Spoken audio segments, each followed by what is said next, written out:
Good morning students.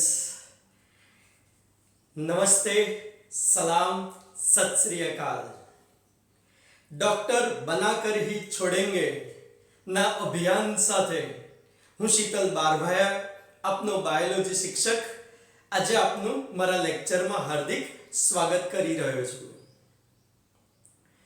વિદ્યાર્થીઓ, આજનો આપણો ટોપિક ધોરણ 12 ચેપ્ટર પ્રજનનિક સ્વાસ્થ્ય અને મેઇન છેલ્લો ટોપિક છે અફળદ્રુપતા, જેના વગર પ્રજનનિક સ્વાસ્થ્યની ચર્ચા બિલકુલ જ અધૂરી છે એમ કહી શકાય।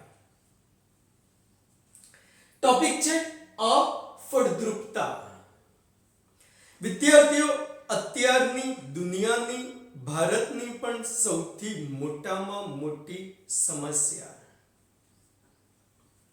સ્ટુડન્ટ લાઈફ લગભગ 20-21 વર્ષે કે 22 વર્ષે પૂર્ણ થઈ છે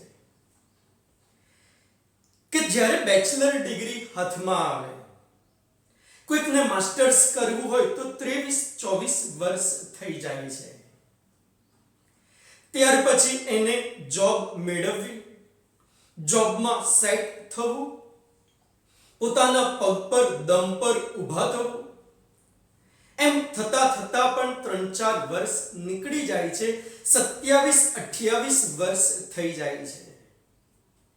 ત્યાર પછી એ જીવન સાથીનું સિલેક્શન કરે છે, એ લગ્ન કરે છે, લગ્નના 1-2 વર્ષ ફેમિલી પ્લાનિંગ કુટુંબ નિયોજન એ અપનાવે છે, બંનેને લાઈફ જીવવી છે, બંનેને એકબીજાને સમજવા છે। ત્યાં જ લગભગ 30 વર્ષ થઈ જાય છે।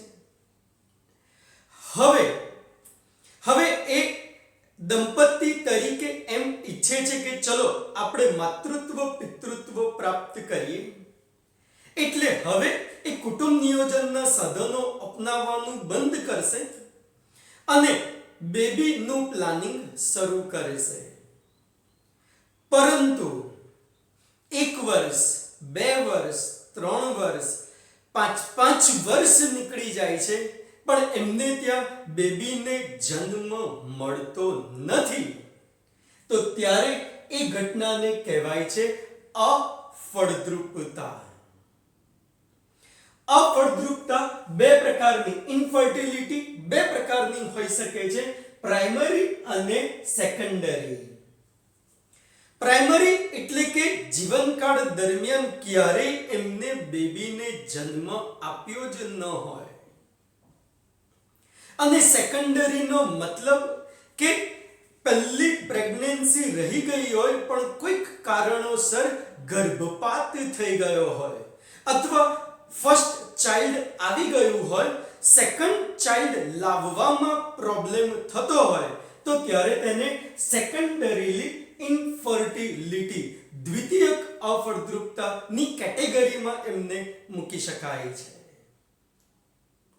પરંતુ શબ્દ રિલેટિવ ઇન્ફર્ટિલિટીનો મતલબ જ એવો છે કે જો પહેલી પ્રેગ્નન્સી થઈ ગઈ હોય, બેબી આવી ગયું હોય, હવે બેબીને જ્યાં સુધી એ દૂધ પીવડાવે છે, એક્સેસિવ પ્રોલેક્ટિનનો સ્ત્રાવ થાય છે, તો ત્યાં સુધી પણ એ નવી પ્રેગ્નન્સી ધારણ કરી શકતા નથી। એ નોર્મલ ઇન્ફર્ટિલિટી, એને રિલેટિવ અફળદ્રુપતા ઇન્ફર્ટિલિટી તરીકે પણ આપણે ઓળખાવીએ છીએ। પણ એ બધી વાત છે અફળદ્રુપતાની। વિદ્યાર્થીઓ, અફળદ્રુપતા શબ્દ અલગ છે અને વંધ્યીકરણ શબ્દ અલગ છે। લાઈક સ્ટેરિલિટી એન્ડ ઇન્ફર્ટિલિટી બે શબ્દ આખા ડિફરન્ટ છે।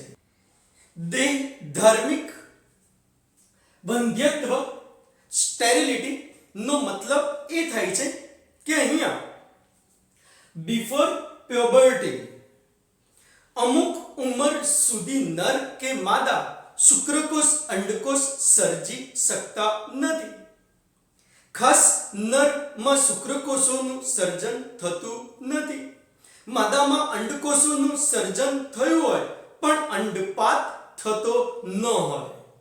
મેન્સ્ટ્રુએશન સાયકલની શરૂઆત ન થઈ હોય ત્યાં એ પહેલાની જે સમયગાળો છે, ઉંમર છે, વય છે, ત્યાં સુધી એને દેહધાર્મિક વંધ્યત્વ તરીકે આપણે ઓળખાવીએ છીએ.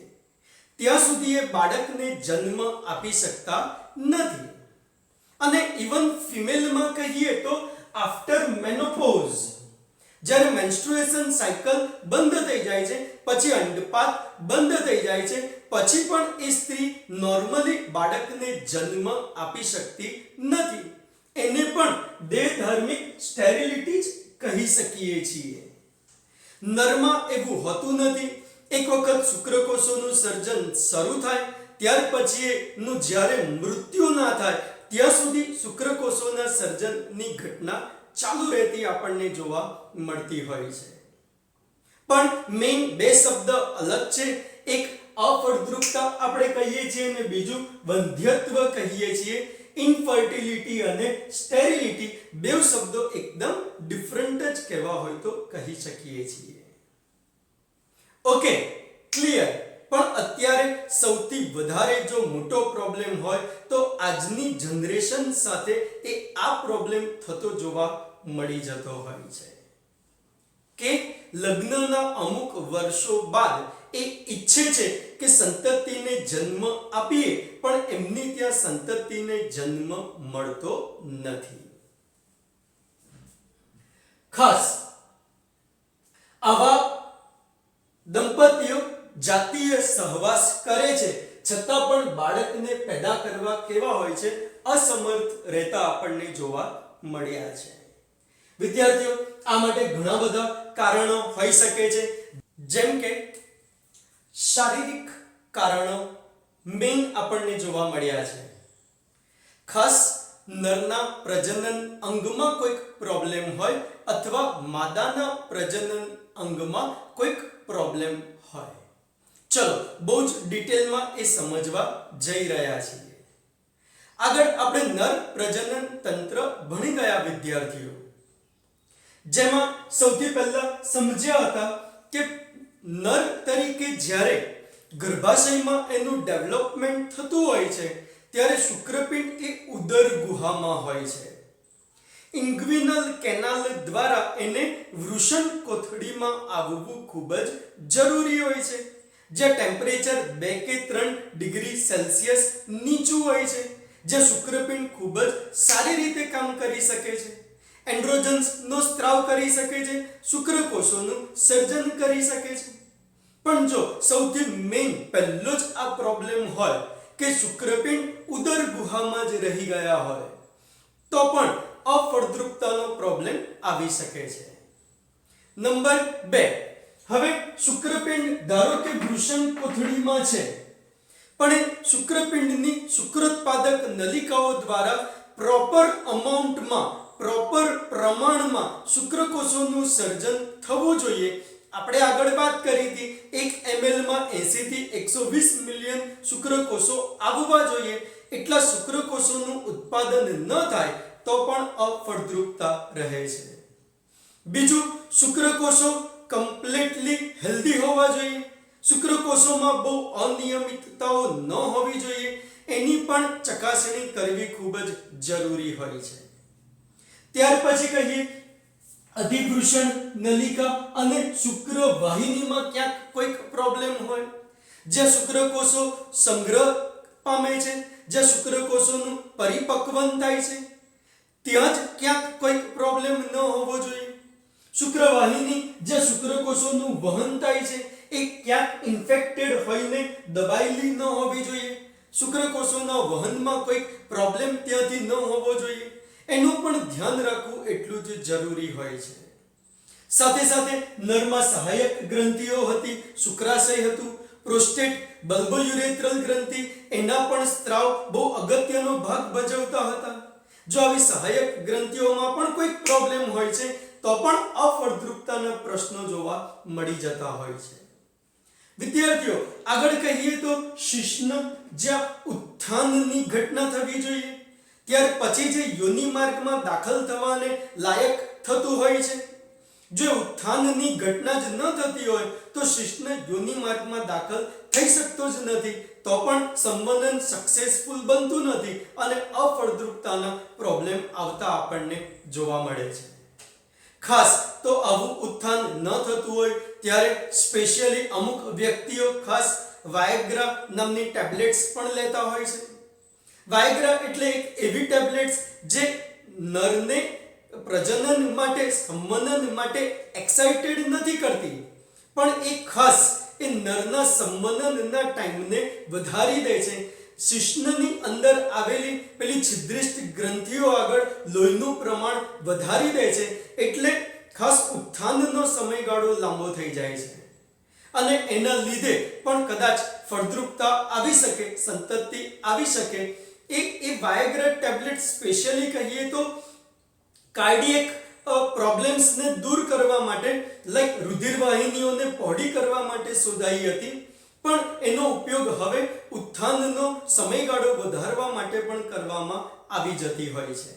પણ એ ટેબ્લેટ્સ ખાસ કરીને ઉત્થાનનો સમયગાળો વધારે છે એવું યાદ રાખજો.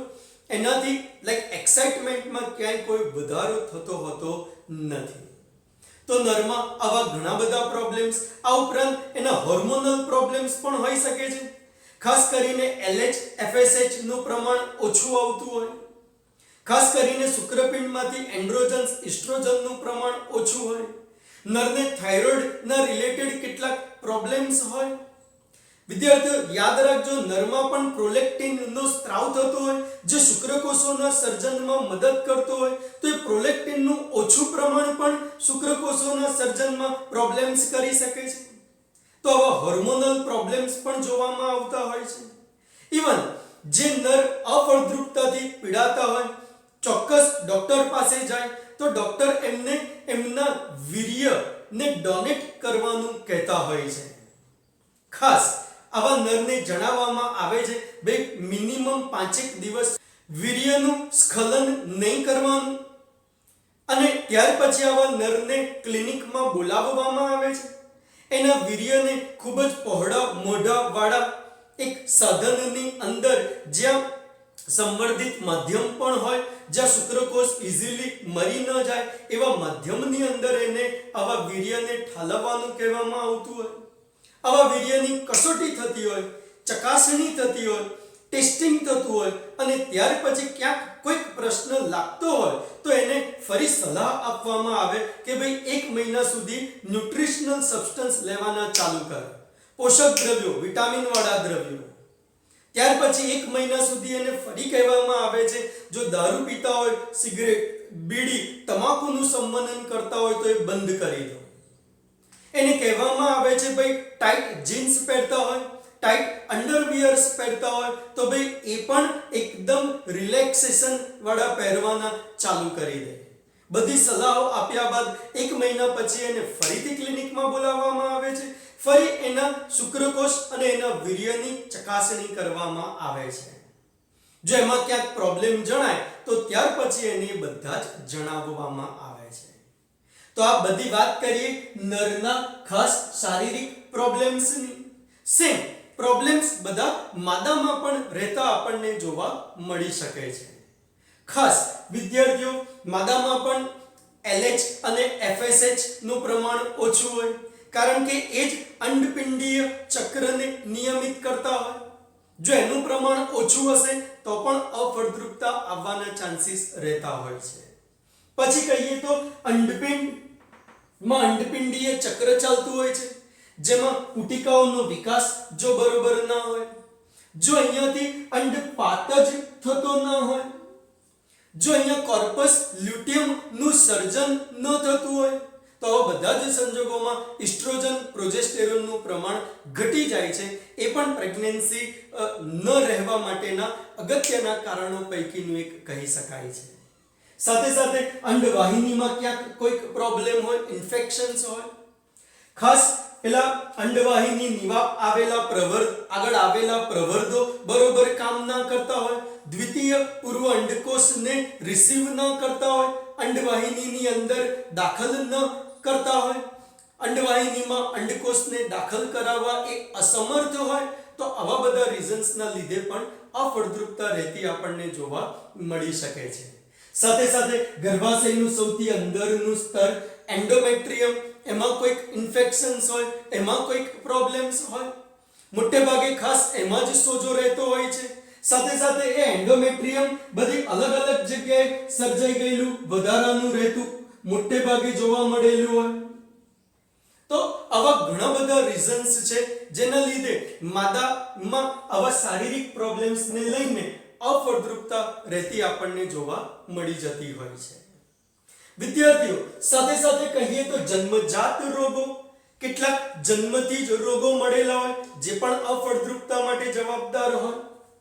દવાઓની અસરો, પ્રતિરક્ષા સંબંધી પોતાના જ એન્ટીબોડી દ્વારા પ્રોબ્લેમ્સ અવરોધો ઊભા થયેલા હોય, અને મોટાભાગના રીઝન મનોવૈજ્ઞાનિક સાયકોલોજીકલ પણ રહેતા આપણને જોવા મળેલા છે.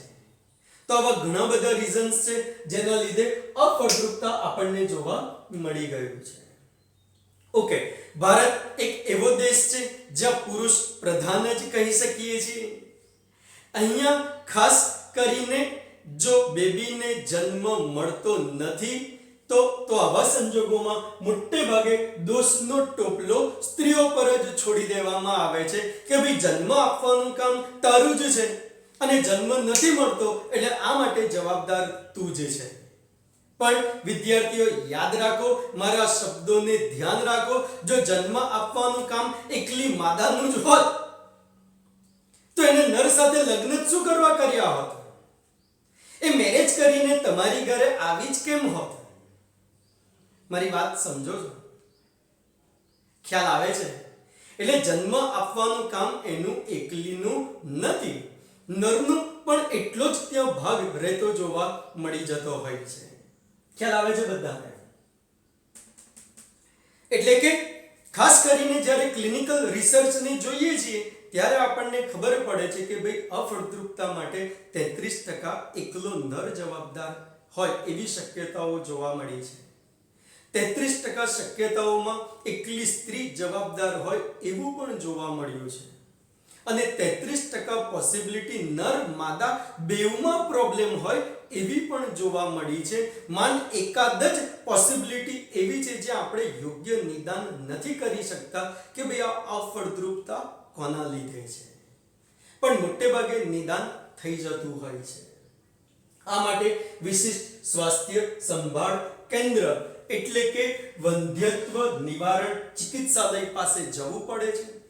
વિદ્યાર્થીઓ ધ્યાન રાખજો, લાસ્ટ લેક્ચરમાં પણ મેં તમને કીધું હતું, જેમ આપણને ઝાડા ઉલટી થયા હોય, જેમ તાવ આવતો હોય તો ફિઝિશિયન પાસે જઈએ છીએ, હાર્ટના રિલેટેડ પ્રોબ્લેમ હોય તો કાર્ડિયોલોજિસ્ટ પાસે જઈએ છીએ.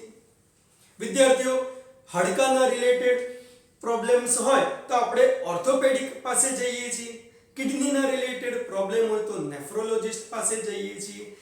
તેમજ બધા જ સમાજના ડરને છોડીને જો આપણને ઇન્ફર્ટિલિટીના પ્રોબ્લેમ હોય તો ઇન્ફર્ટિલિટી ક્લિનિકમાં જવું જ પડે, એના સ્પેશિયાલિસ્ટ ડોક્ટરને મળવું જ પડે, એમને જઈને આપણો પ્રોબ્લેમ કહેવો જ પડે. તો એ જાણશે, એનું નિદાન કરશે, એની સારવાર કરશે અને થોડાક જ સમયમાં એમની ઘરે હસતું ખીલતું બેબી આવતું આપણને જોવા મળી શકે છે. બસ જરૂર હોય છે આવા ક્લિનિક તરફ એક કદમ ઉઠાવવાની. Okay, clear? એકદમ. ચલો ફાઇન. હા, આગળ કહીએ. જ્યાં ખામીઓને જો સારી કરાવવાની શક્યતાઓ ન હોય તો આવા સંજોગોમાં એવા ક્લિનિકમાં વિશિષ્ટ પદ્ધતિઓને અપનાવવામાં આવેલી છે. સહાયક પ્રજનન પદ્ધતિઓ એટલે કે એસિસ્ટેડ રિપ્રોડક્ટિવ ટેકનોલોજીસ ART તરીકે સામાન્ય રીતે આવી બધી પદ્ધતિઓ જાણીતી આપણને જોવા મળેલી છે. આની સહાયથી દંપતીઓ બાળકને પ્રાપ્ત કરી શકતા હોય છે. ક્લિયર? ચલો વિદ્યાર્થીઓ, હવે ડિટેલમાં સમજવા જઈ રહ્યા છીએ આપણે સહાયક પ્રજનન પદ્ધતિઓ ART, એસિસ્ટેડ રિપ્રોડક્ટિવ ટેકનોલોજીસ. ધ્યાન આપજો. પહેલી આંતરકોષરસીય શુક્રકોષ નિક્ષેપણ એટલે કે ઇન્ટ્રાસાઇટોપ્લાઝમિક સ્પર્મ ઇન્જેક્શન, શોર્ટમાં ICSI પણ કહેવાય છે. વિદ્યાર્થીઓ, આ બહુ જ પ્રિસાઇઝલી, બહુ જ ધ્યાન રાખીને એક કુશળ તજજ્ઞ ડોક્ટર દ્વારા જ ઉપયોગમાં લેવાતી પદ્ધતિ છે, જેમાં પ્રયોગશાળામાં ભ્રૂણ બનાવાય છે. પણ કેવી રીતે? શુક્રકોષને સીધો ડાયરેક્ટલી જ અંડકોષમાં દાખલ કરાવવામાં આવે છે. શુક્રકોષનું અંડકોષમાં નિક્ષેપણ કરાવડાવવામાં આવે છે. ફલન થાય છે, ફલિતાંડ બને છે. અથવા પુરુષ સાથી કે જે પોતાનું વીર્ય સ્ત્રીમાં દાખલ કરી શકે એમ ન હોય, અથવા સ્ખલનમાં શુક્રકોષોની ઓછી સંખ્યા ધરાવતો નર હોય, મીન્સ નરમાં આવી અફળદ્રુપતા હોય, એક શુક્રકોષોની સંખ્યા ઓછી હોય, અથવા પોતે પોતાનું વીર્ય માદાના યોનિમાં દાખલ કરી શકે એમ સક્ષમ ન હોય, તો ત્યારે એ પુરુષમાં પહેલા AI, આર્ટિફિશિયલ ઇન્સેમિનેશન પદ્ધતિ અપનાવવામાં આવે છે.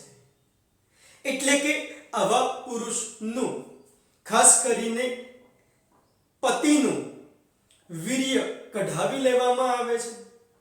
પછી વીર્યનું વોશિંગ કરવામાં આવે છે.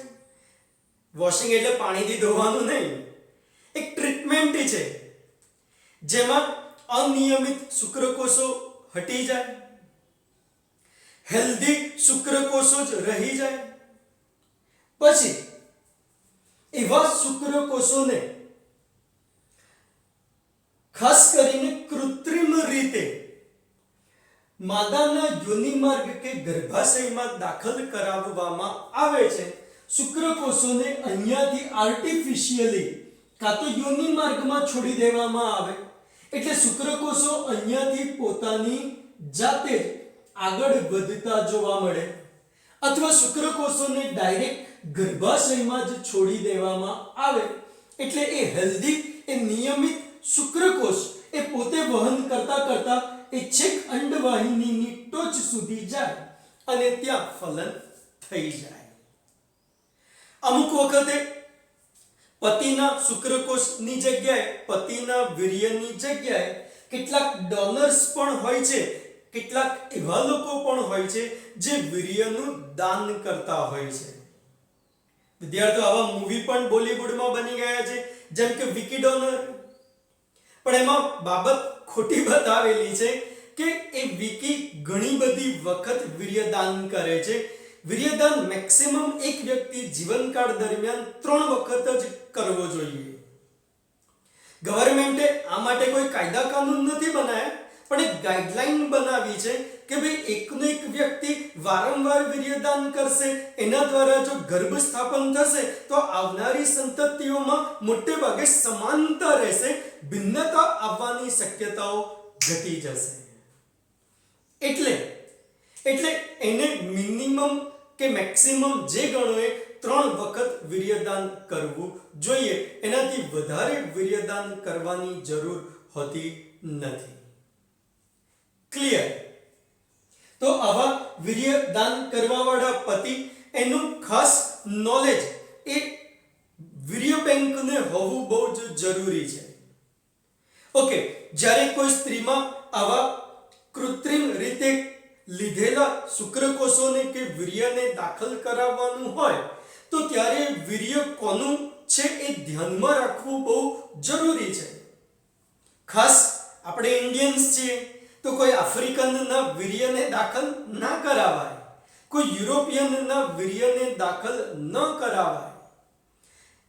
પત્નીના પતિનું જેવું સ્ટ્રક્ચર હોય, જેવા વાળ હોય, જેવો સ્કિન ટોન હોય, જેવી હાઈટ હોય, એવા જ વ્યક્તિના વીર્યને ડોનર વીર્ય તરીકે અહીંયા એક્સેપ્ટ કરવું જરૂરી હોય, જેથી આવનારી સંતતિ એક્ઝેક્ટલી એના પિતાને ઓલમોસ્ટ નિયર બાય મળતી આવતી આપણને જોવા મળી શકે છે. ક્લિયર? ખ્યાલ આવે છે બધાને?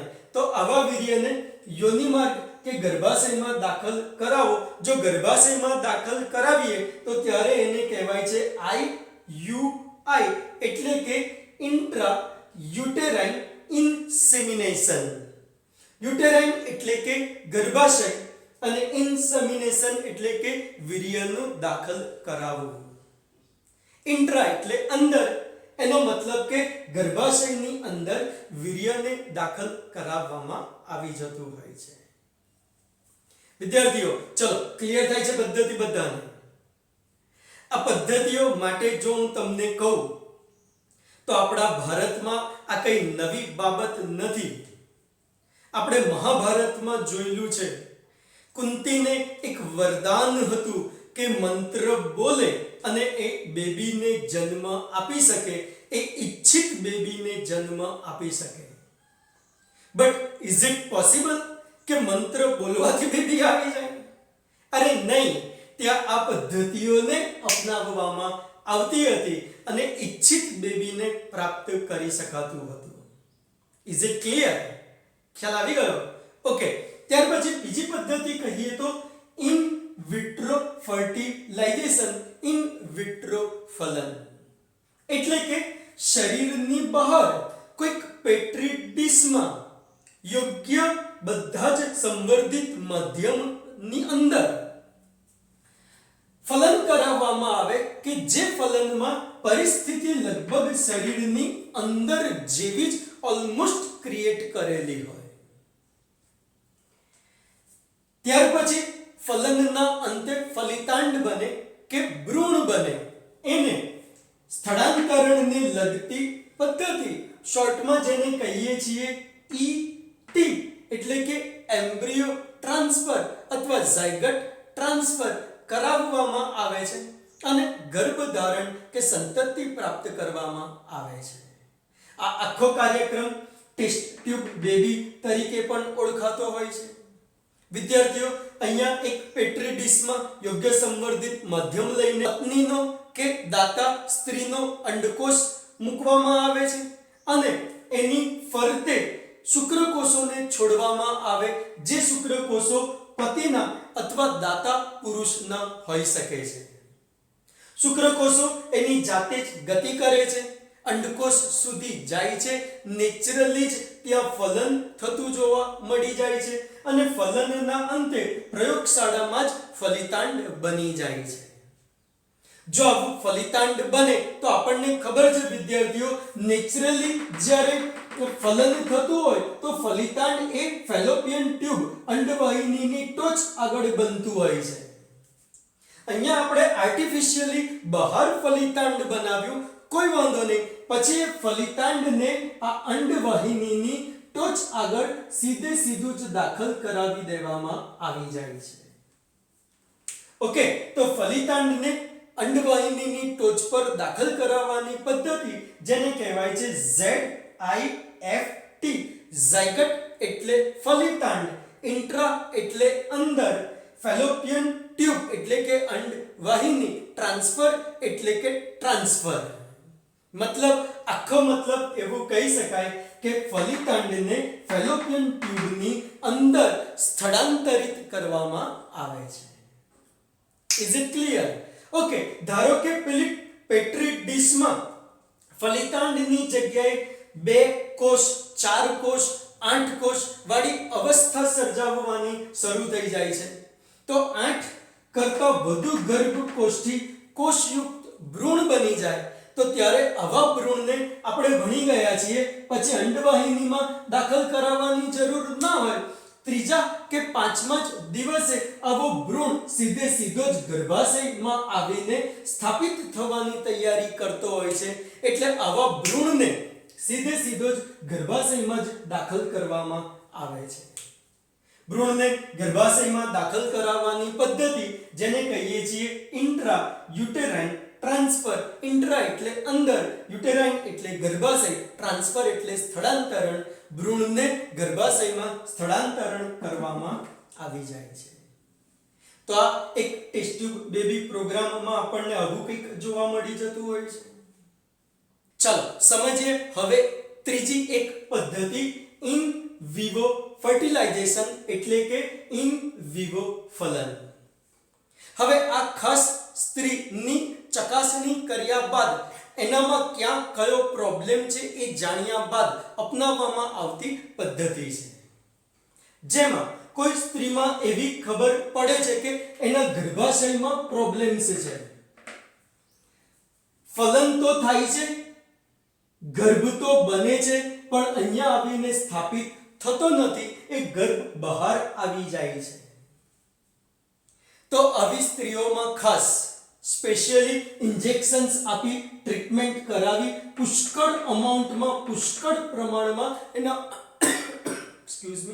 અંડકોષો ઉત્પન્ન કરાવવામાં આવે છે.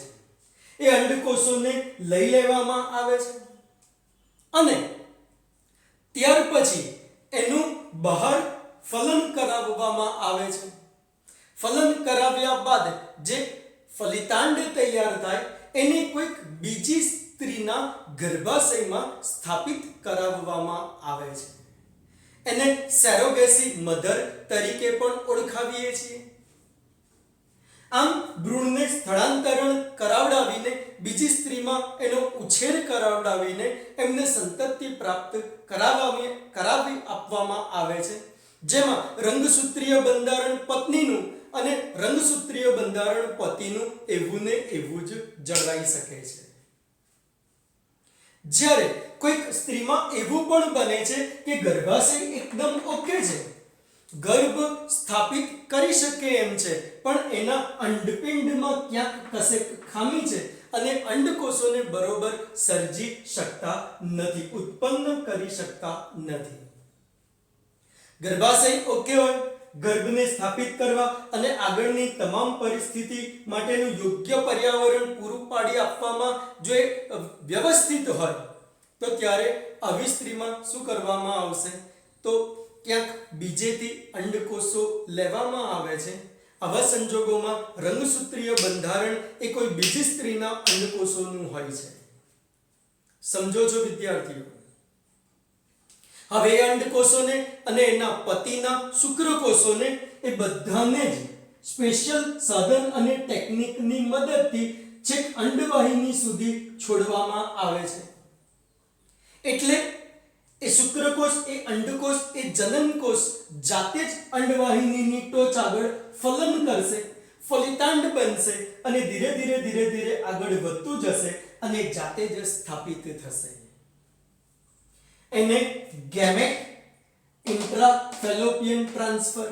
ગેમેટ એટલે જનનકોષો, ઇન્ટ્રાફેલોપિયન એટલે કે અંડવાહિનીની અંદર, ટ્રાન્સફર એટલે કે સ્થળાંતરણ. મીન્સ બંને જનનકોષોને અંડવાહિનીની ટોચ સુધી સ્થળાંતરણ કરાવીને ફલિતાંડ બનાવી, ગર્ભ બનાવીને એમને સંતતિ પ્રાપ્ત કરવાનો મોકો આપવામાં આવી જતો હોય છે. ખ્યાલ આવે છે બધાને? વિદ્યાર્થીઓ, આ બધી જ ટેકનિક માટે એક કુશળ તજજ્ઞની જરૂર હોય છે. ખૂબ જ મોંઘા સાધનો વપરાતા હોય છે. બહુ જ પ્રિસાઇઝલી કામ કરવું પડતું હોય છે. આવા ઇન્ફર્ટિલિટી ક્લિનિક ઇન્ડિયામાં બહુ જ ઓછા છે. આનો ફાયદો બહુ જ મર્યાદિત લોકો અત્યાર સુધી ઉઠાવી શક્યા છે. વળી આ બધી ટેકનિકમાં કેટલીક સાયકોલોજીકલ વિચારધારાઓ પણ કામ કરતી હોય છે. કોઈકને એવું થાય છે કે ભાઈ શુક્રકોષો બહારથી લેવાના એટલે મારું રંગસૂત્રીય બંધારણ, મારું જનીનિક બંધારણ, મારો વારસો તો આવવાનો જ નહીં. આવા બધા વિચારોને લઈને હજુ ક્યાંક કેટલાક પ્રશ્નો રહેતા જોવા મળ્યા છે. આવી પદ્ધતિઓ બહુ અપનાવાતી નથી. પણ એવું યાદ રાખો, આ પદ્ધતિનો અંજામ એ છે કે ભાઈ દંપતીને એક સંતાન પ્રાપ્તિ થઈ જાય છે. ખાસ અહીંયા ગોપનીયતા રખાવવામાં આવે છે. વીર્ય બેંકમાં ક્યાંય કશું જાણ કરવામાં આવતી નથી કે કોના શુક્રકોષો છે, કોના અંડકોષો છે. પણ આવી પદ્ધતિઓ અપનાવે તો દંપતીએ સંતતિ પ્રાપ્ત કરી શકે છે.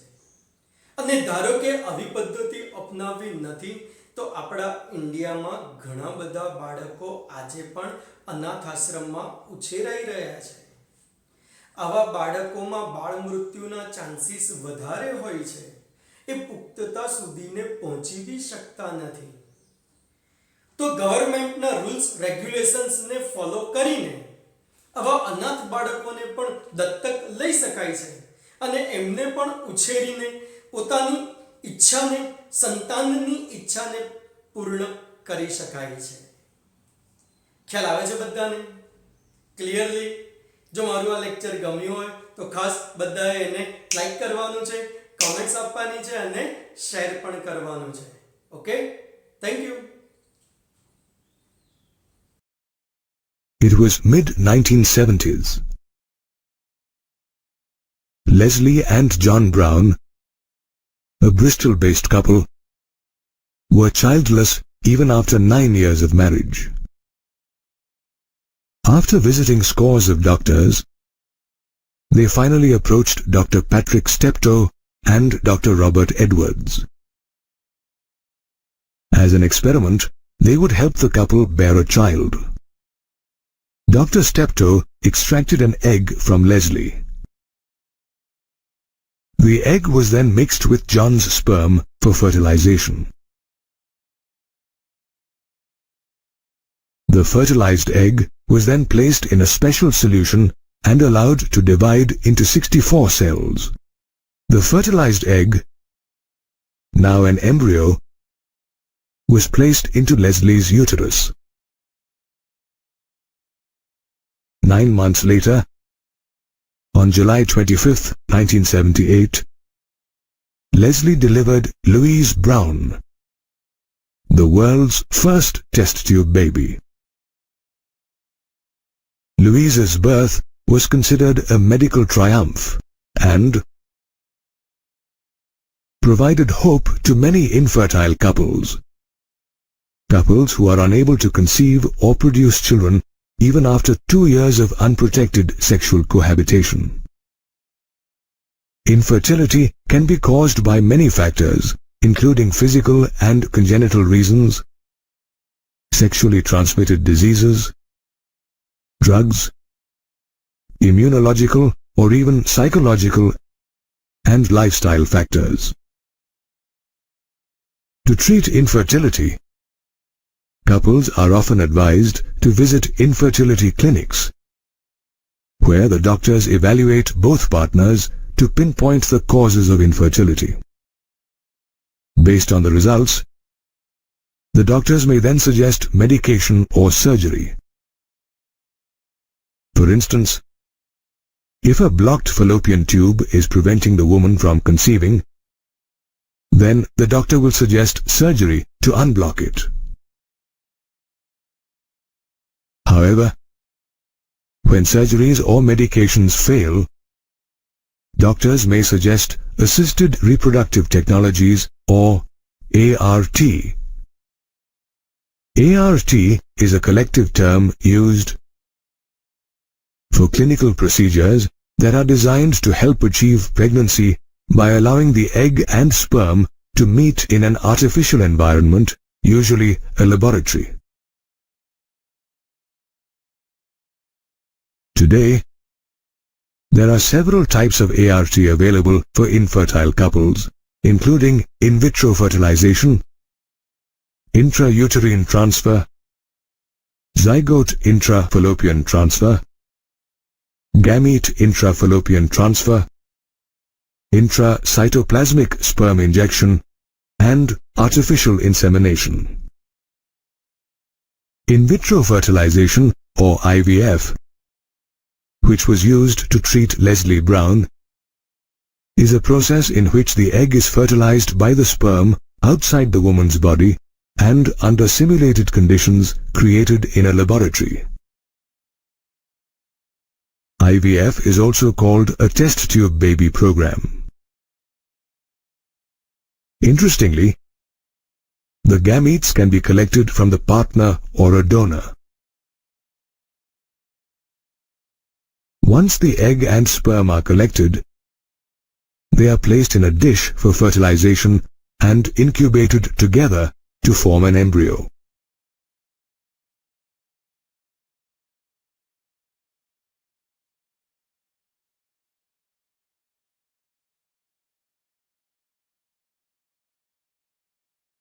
IVF is followed by embryo transfer or ET, where the embryo is transferred to the uterus using a tube called a catheter.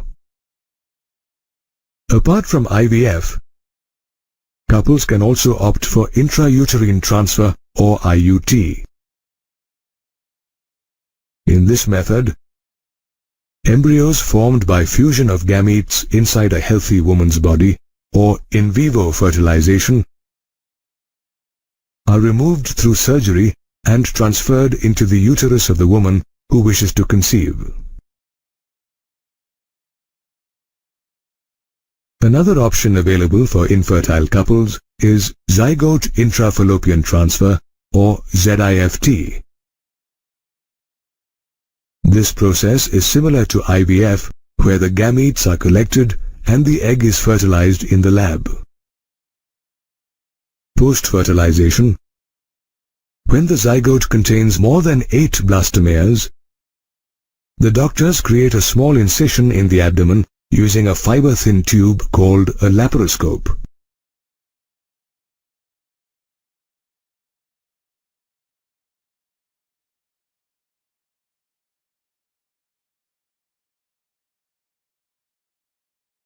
The zygotes are then transferred to the fallopian tube through the laparoscope.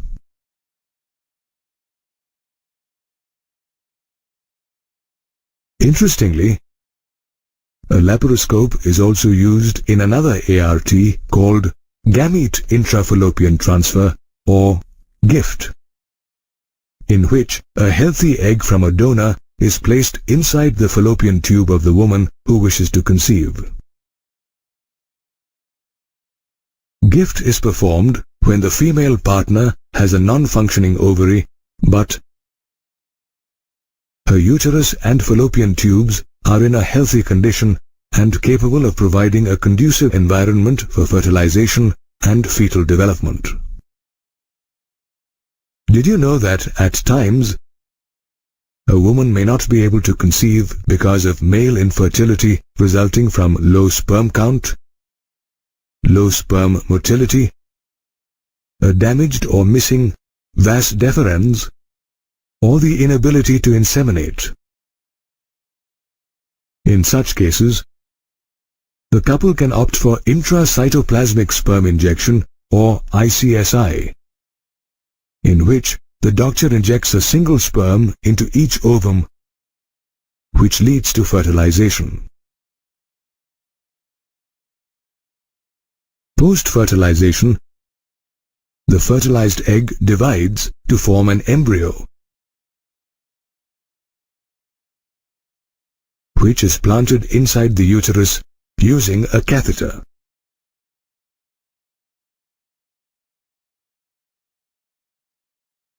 Apart from ICSI, artificial insemination is another option in which semen, collected from either the male partner or a donor, is introduced into the vagina or uterus by inserting a catheter.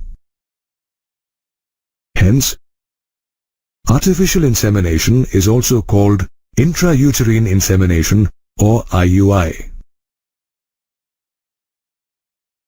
Artificial insemination, as well as other ARTs, are helping infertile couples realize their dream of becoming parents. However, one should remember that these methods are expensive, as they require highly qualified doctors as well as expensive instruments.